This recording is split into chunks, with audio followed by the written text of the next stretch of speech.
All right, let me hit record. It's cold. Does anyone want to go first? Or... I can go first. I'm just pulling up the Wix really quick just to see what we're doing this time. Yeah, not too much. Yeah, I saw it. It didn't look bad at all this time. This one looked pretty short. What is this, week 11? 9. Or yeah, week 11, but challenge 9. Yeah, he said week 9. I was like, oh no. I was like, oh man. Share and connect. Yep, so we share and then we talk about race using those characters in the books. And then it's having us all look at something from PBS. I guess we talk about that, and I think that's it. Okay. I'm going to share my screen really quick.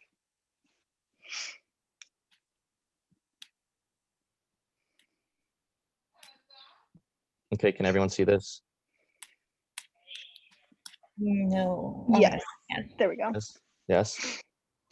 Okay, so I had Dear Justice by Nick Stone. This is the second book that she wrote. The first one was Dear Martin. This is a continuation of the first one. So I have a couple quotes that show vulnerability, strengths, and needs. Almost all of the examples I used, all the quotes I used were actually in the letters that were written to Justice. I feel like that was the most important part of the book.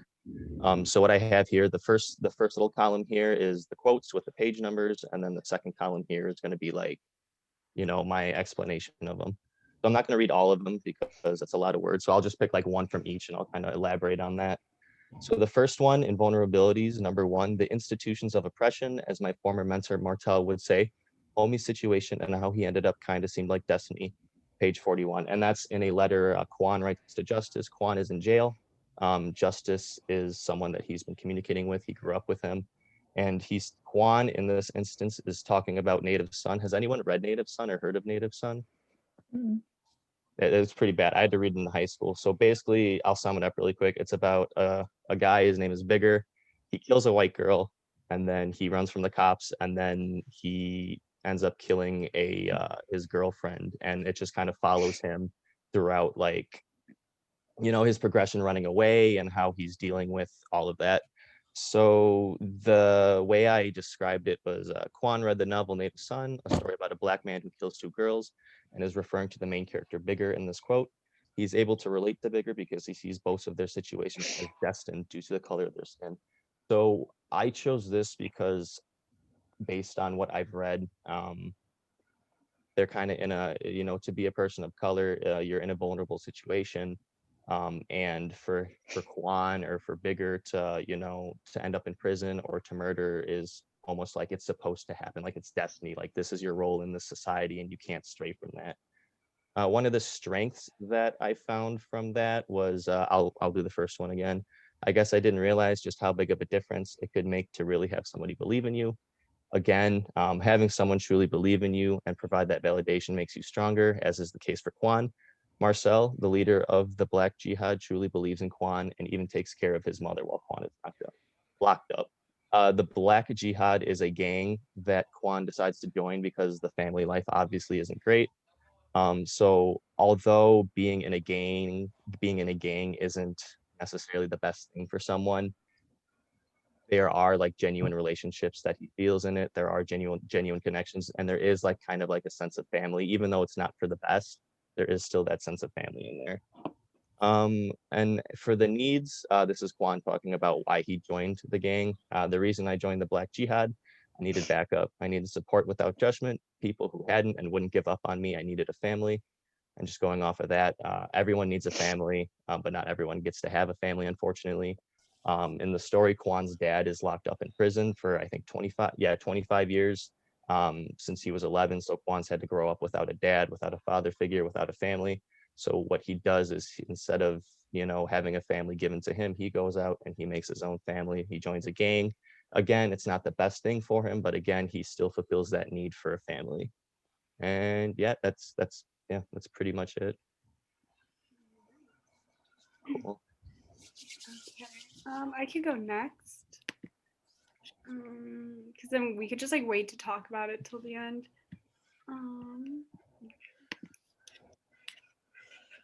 So, wait. What am I doing? Oh, don't mind my Harry Styles background. I don't know if you guys love it. Okay.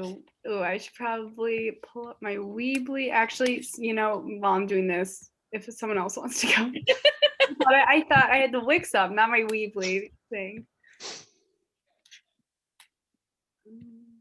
Okay, but I can get it really quick. You want to go or should I? Well, she does her. Whatever. It doesn't that matter. I'm cool with waiting. All right, take it away, Natalie.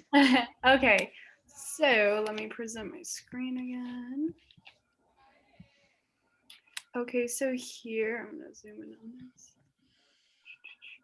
Okay, so I read A Mall Unbound, and it was about this girl who basically she gets in like a kind of a confrontation with one of the head people of their society in the village, and then she kind of like disrespects him, and then he comes to her house and tells her parents like because of the disrespect they owe him like this amount of money, and the family doesn't have that, so he's like, okay, I'll just take Amal with me and she'll work as one of my servants on my like land. So she does that, and then she eventually like there's this murder that happens, and the guy who is who's the I forgot what his name is, but the guy who is in charge of the land is like framed for the murder, and they eventually arrest him, and then that frees them all. But some vulnerabilities that she suffered with was gender. Like that was a big statement in the book where it says maybe then I would not have learned they thought being a girl was such a bad thing because like her mom had a daughter at the beginning of the book, and like everyone's like, oh, I'm so sorry for you, like, oh, we were really hoping for a boy. So gender like plays a really big role. And then she's like she deals with oppression because like she's a woman, so she doesn't get enough rights. Her age also plays a part just because like she's not old enough to she's 12 years old and she's not like old enough to make decisions, but she's still getting like rushed into marriage basically. Some strengths, she's super passionate about education and learning, and that's like something right before she gets sent away to be a servant, she like her dad needs her to stay at home to take care of the family, and she really wants to go to school. She has a lot of courage, and she kind of like outsmarts the guy who's like she's working for, and she just always has like hope too. That's a big point too. If everyone decided nothing would change, nothing ever would. I think that's a great quote. And so she brings a lot of hope to the other servants. She builds relationships with those people. And then some needs that she has. I said the socially correct gender. So like if she was a boy, a lot of her problems in the book would never be an issue. A just government. Her government is super like they just favor the more money you have, they favor you, and it's super corrupt too. And then an education is super important, and she teaches one of the other servants how to read, and she kind of like becomes that teacher for them. But yeah, that was kind of the summary and breakdown of what I had.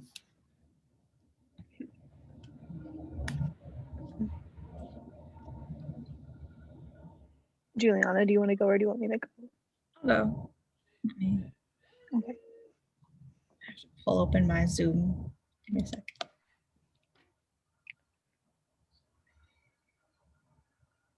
Okay. So I had Light It Up by Kekla Magoon, and it was kind of like several different ways of one story being told because it hopped from one character's view to another. And at some points it was just like a regular narratives, and in others it was poetry or an interview on TV or a Twitter feud, all talking about the reactions to this 13-year-old getting shot by a cop. So some of the vulnerabilities they had is that it's a Black community, so they know if they do anything that they could get killed for it. In this first quote here, $50, $100, that's good money and all, but what's the cost of freedom? All I know is what it's not worth, my life. And so the dude knows that if he gets pulled over, it could cost him his life, his livelihood because of his race. So he does his best to ensure it never happens. At least one of the strengths kind of shown a lot is compassion, because everybody's really feeling for each other during this, because there's another person dead. And in the book, someone else had died like a few years before in the same spot, another person shot by a cop. So the quote for that is, "My hand moves almost of its own accord across the counter." Oh God, across the counter to cover his free hand, and then she's kind of supporting the gang leader who feels bad because it might be one of his people who was shot. The needs is that Devonte kind of needs his classmates to understand that riots don't just happen because people are violent. He says that everybody wants to say violence isn't the answer. You have to remember that violence is also the question, and that's what we don't talk about. He's like an outside view. He's in a college and he's just hearing about this on the news. Really, it's a really interesting book though. I like the different ways it's told because it's rarely the same few characters more than twice in a row. So it's a lot of different views because you see the views from the cops and from the cop's daughter and from the PR people.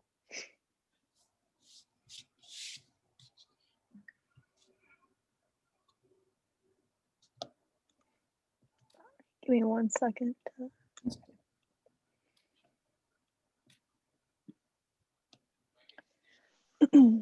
Okay.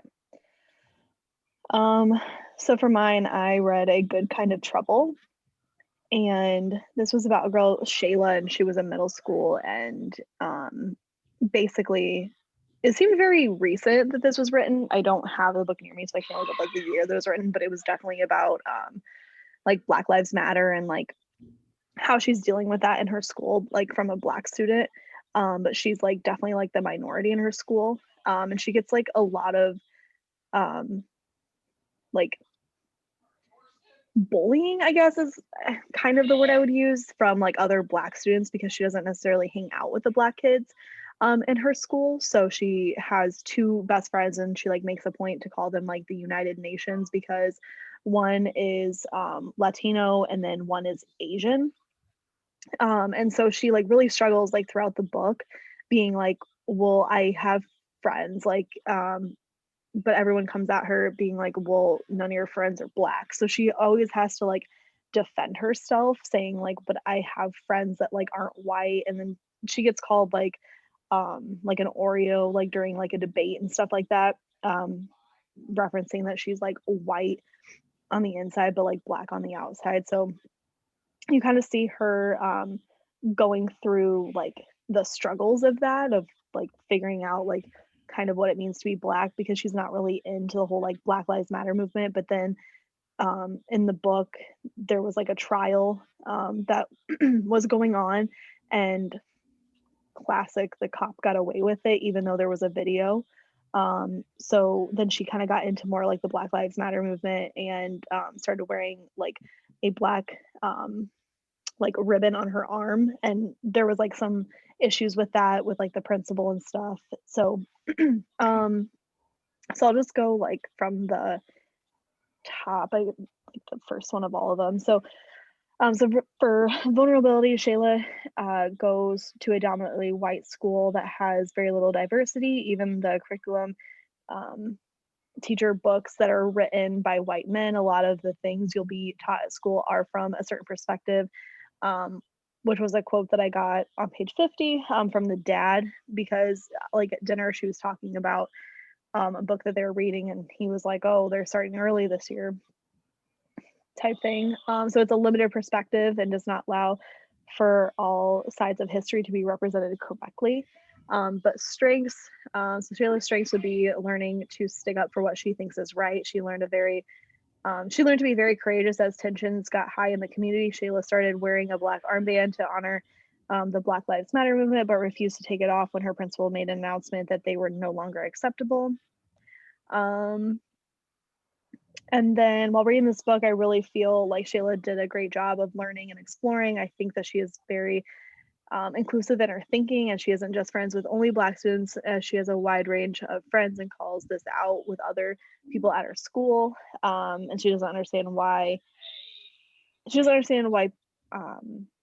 doesn't think that she is Black enough or why she needs to hang out with only Black students. But as the story goes on, she does seem to show more of an interest in the injustice that is going on in the world and her school. But yeah, so overall, I really liked the book. I thought that it was great to kind of give a perspective, especially if you went to like a very white school with maybe only very like little diversity, that it would show that like, you know, there might be pressure from other students to act or think a certain way. But yeah. Well, it seems like we all had good books. Yeah, I liked There's- mine. Mine was solid, actually. Mine kind of reminded me of everything that happened last year. Hmm. So is everyone ready to move on to part 2? Does anyone have any questions about the books? Should we like answer one of the bullet points? Does anyone have any connections to their books? Any questions, predictions? Well, I guess I kind of connected it to the world because it really did remind me of last year. Mhm. Someone just being killed by a cop. Yeah. Yeah. Everybody just kind of everything boiling over, I guess, at that point. Yeah, I feel like all of our books can be connected to just like the present day with everything that's Yeah. going on like on the daily.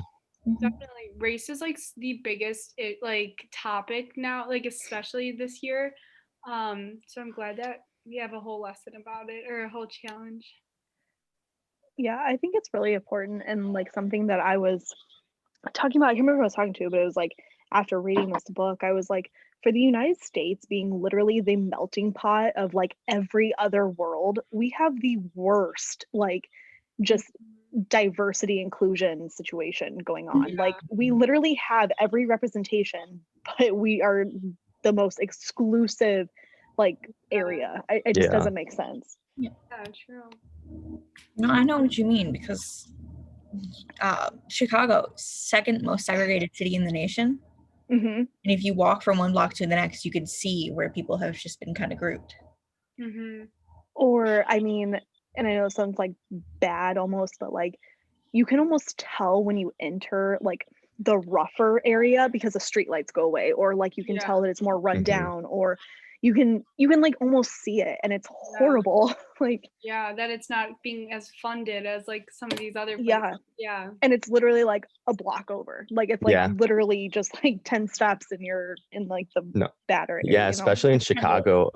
Yes. By the United Center. I went to see like Oh, Cirque yeah. du Soleil there a few years ago, and like it's not the best area, but like it's not a bad area by any means. Like it's good enough to have a basketball stadium there.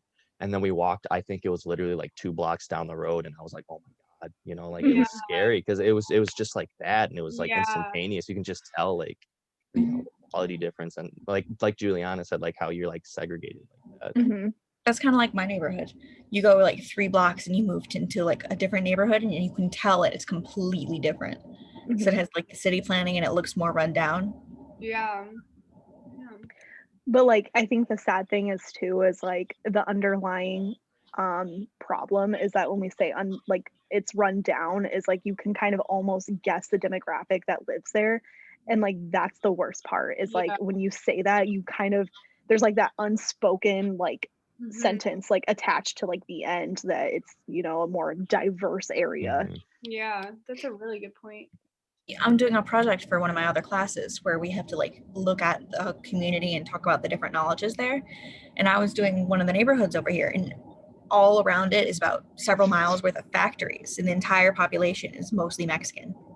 And you can tell just from the stores and stuff, and from the city planning, and from the way the houses are organized. Yeah. It's terrible. I mean, I don't know. It's just frustrating that like still in 2021 we're dealing with this. Like it's getting old. Like and like there's so much more awareness to it, so now it's like us, like we're actually like seeing everything. We're like, oh yeah, like I don't know, you're pointing it out more. We're definitely more aware, but it's unfortunate that I think it's still going to take several years for anything to happen. Like it's, I don't know. Yeah, we haven't even made it then. But we need people to die for. I mean, you know the people I'm thinking of too. Right. I mean, we can just say that it's the boomers. They gotta go. Boomer they remover. gotta go. Yeah, I'm over it. Yeah, they gotta go. Okay, I'm gonna go into the first question. Do your books seem to reinforce or contradict stereotypes of youth of color? It kind of depends on the stereotype, I think. Yeah. Like which stereotype? Like the activist one or the loud angry kid one? Well, maybe like both. Like I think it's just like in general. Mhm. I know in my books, like it just shows like um the main character Amal has like zero rights just because of her gender and age. Like those are the two biggest factors that take away her rights. So that's where so I see it's definitely kind of like reinforcing, I would say, more those stereotypes, but then like towards the end like her internal conflict comes out and she's starting to contradict them. So that's how it worked with my book.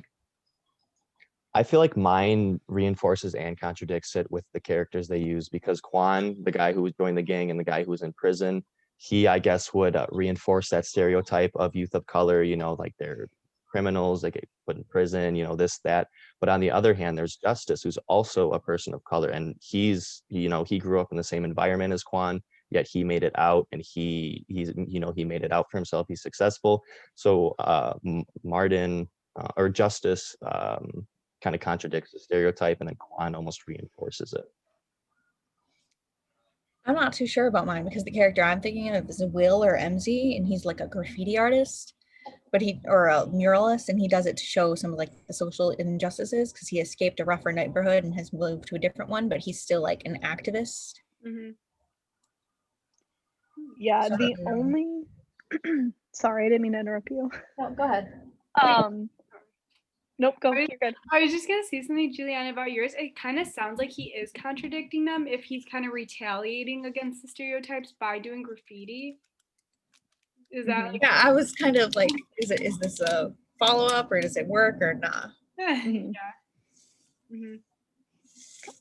But yeah, I would say definitely for mine, like one stereotype that definitely kind of got reinforced, and I didn't really like this scene.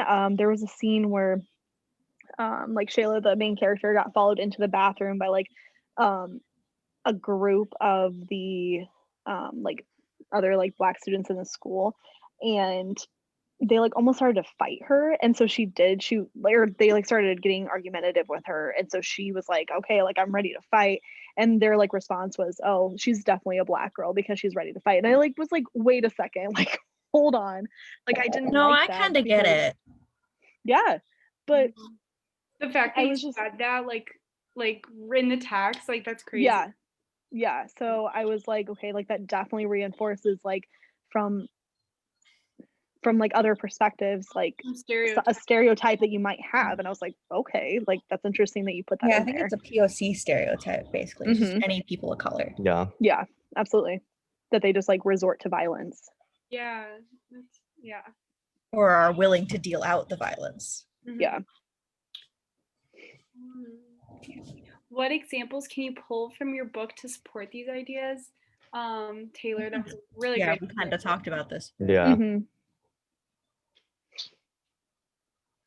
I guess an example for mine is he painted a mural of someone catching a dog, and it's just like, oh, you be gentle, use tasers, don't kill it. And it's just like dog rules for dog catchers, and it was rules for cops, and it's just shoot on sight, don't ask questions. So it's kind of an example, but he painted this in like the middle of pretty close to where that shooting was, in like graffiti style again. I don't know if it's a reinforcement or a contradiction.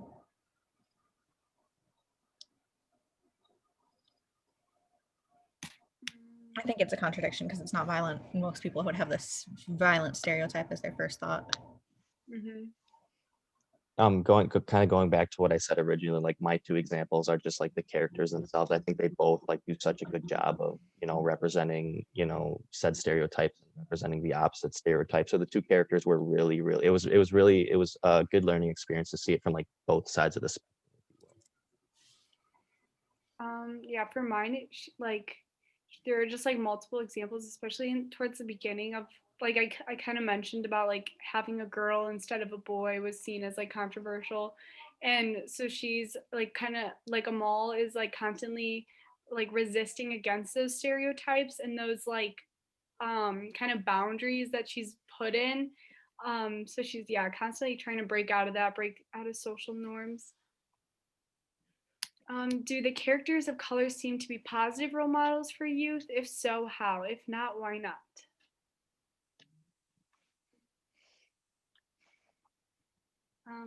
Personally, mine is definitely a positive role model because of like her morals. That like she has very different morals than the rest of her family, and so I think it could be very like motivational to hear her perspective.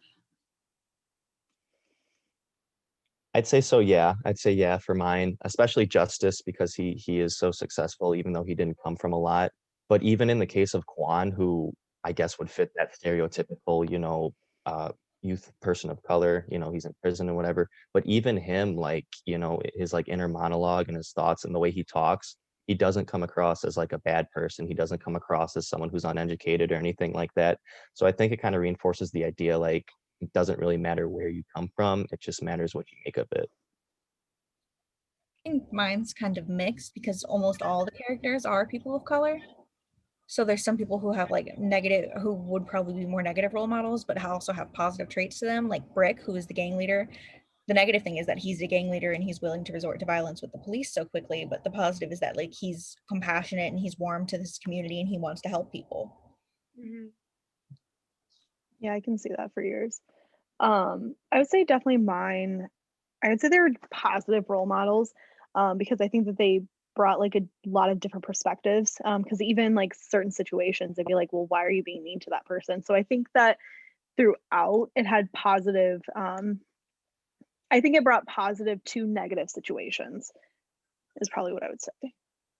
Julianne and Zach, for yours, it's like interesting to see, like, I feel like in the gangs, especially like, or just like their relationship with like each other versus the cops, like it's so different where like they're so compassionate when it's like comes to each other, but then the second authorities take place or like get involved, it's just like a complete switch.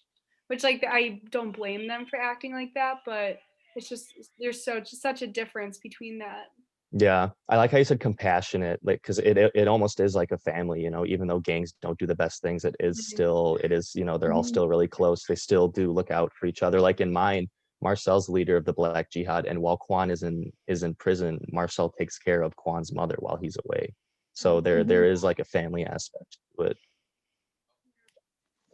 Yeah, that's true. I definitely think like any time that I've seen any like gang like movie or like read like a book, there's definitely a very strong family aspect to people who have never had a family or like their family's struggling and like they get into the gang and then like eventually like you know their family's doing well because they are affiliated with this gang because there's other people helping and taking care of. So that's an interesting like point to bring Even if up. they'll have family, it's like an extension to their family. Right. Absolutely. Okay, so now we're supposed to look at PBS entitled 10 Tips on Talking to Kids About Race and Racism. So they said review this. So we could do that now, I guess. If someone could open it and like screen Oh, share yeah, here, I maybe, can so we do can it. all just look at it. Mm-hmm. So smart. Say, Okay, so 10 tips. Engage in open and honest discussions about race and racism. That, like, you definitely have to, like, think about comfort. Yeah, getting comfortable and with the uncomfortable. Like, comfort zone is so important with dealing with this topic because a lot of students will take the topic of race super personally. And Mhm. so, like, there are certain boundaries I feel like you can't cross, or just doing like a bunch of like before we start activities to kind of like open their minds and mindsets, I think is important.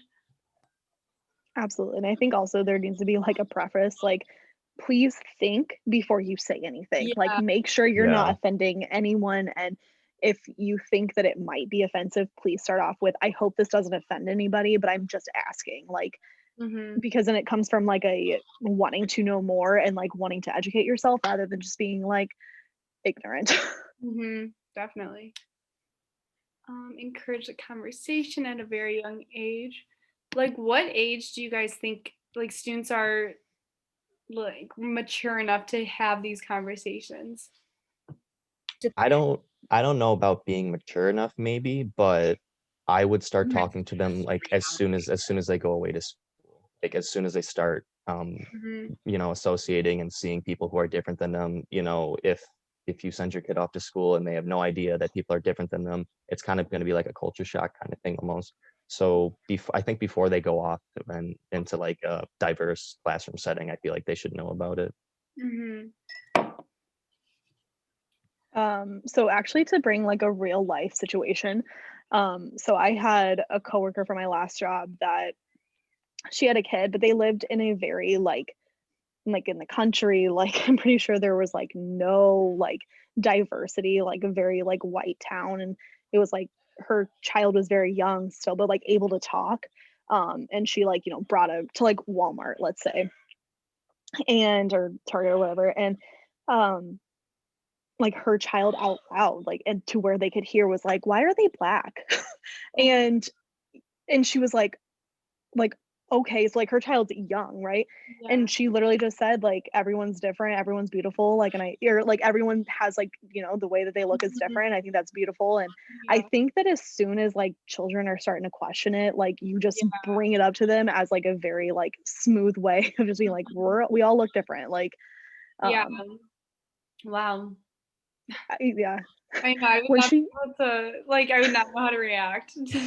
she was like, I really had to think on the fly, but she was like, I didn't want them to think that like we were a certain type Yeah. of way. But she's like, my child's just never like seen anybody different, and that's not her fault. But yeah.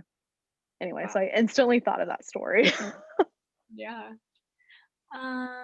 Okay. Social awareness and empathy are learned behaviors. Yeah, being empathetic for each other. Recently hosted a last talk series. Oh, I think that was. Oh, here are the tips.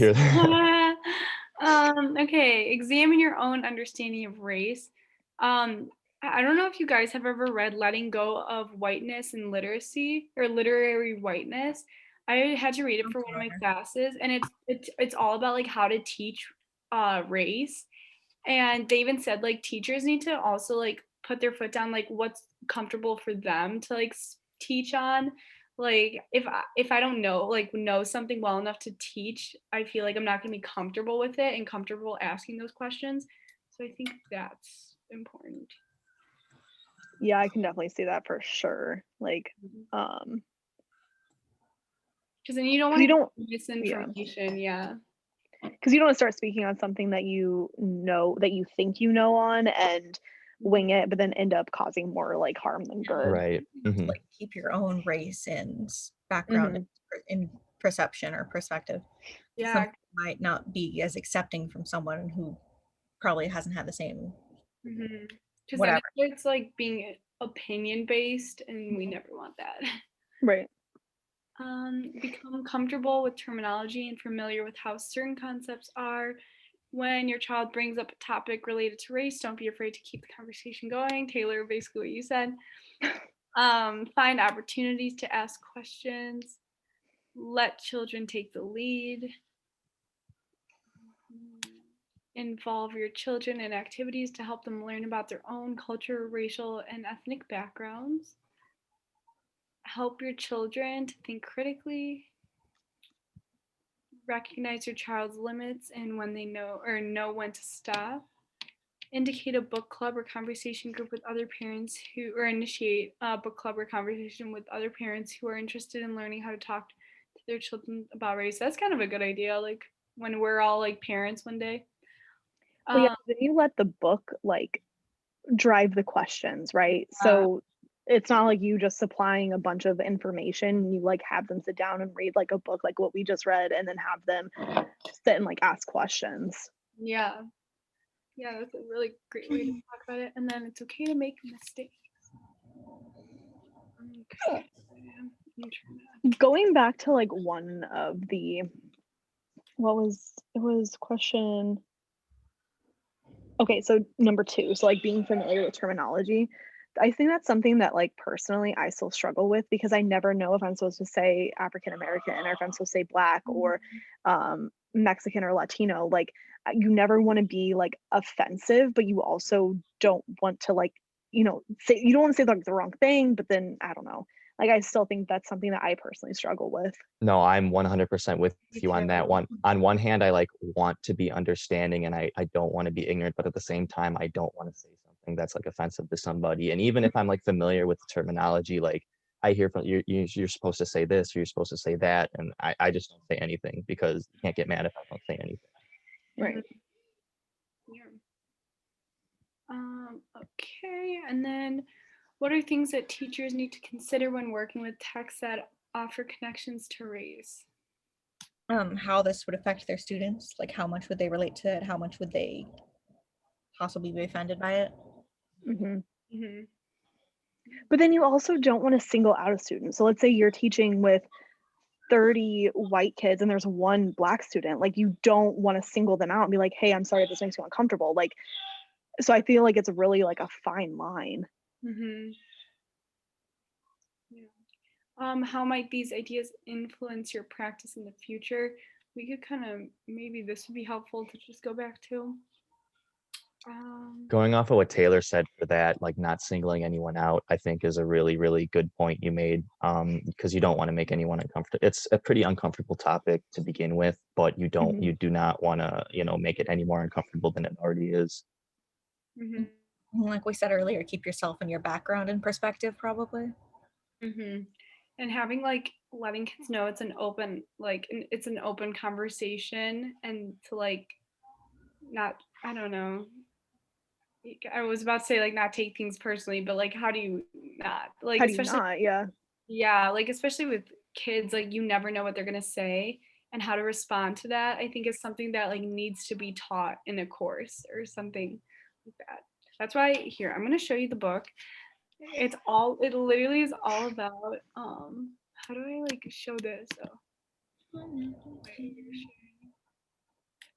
New share. Something that I was just thinking about though too while you're looking that up, Mhm.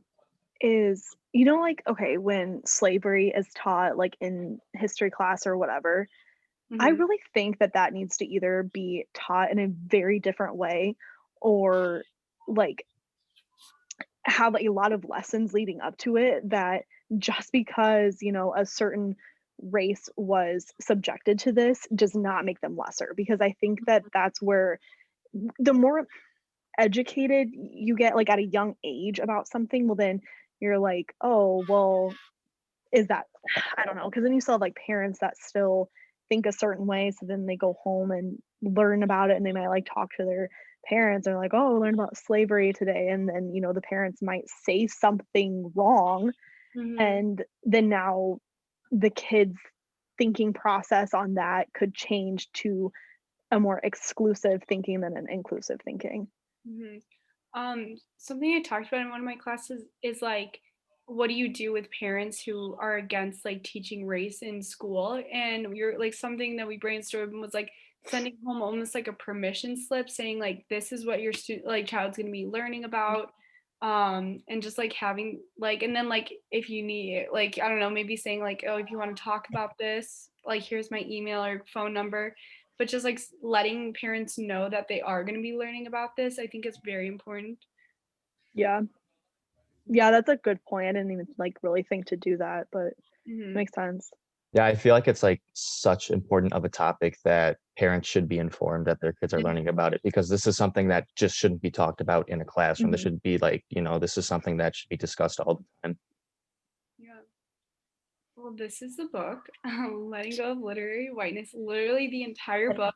It kind of, we didn't like, some of my classmates like didn't really like this book because they literally just repeat the same thing throughout a lot of it, but very informative for this topic. Can you like expand it? It didn't show Yeah, it was it. It just like was a like a white bar. Oh, okay. And, um,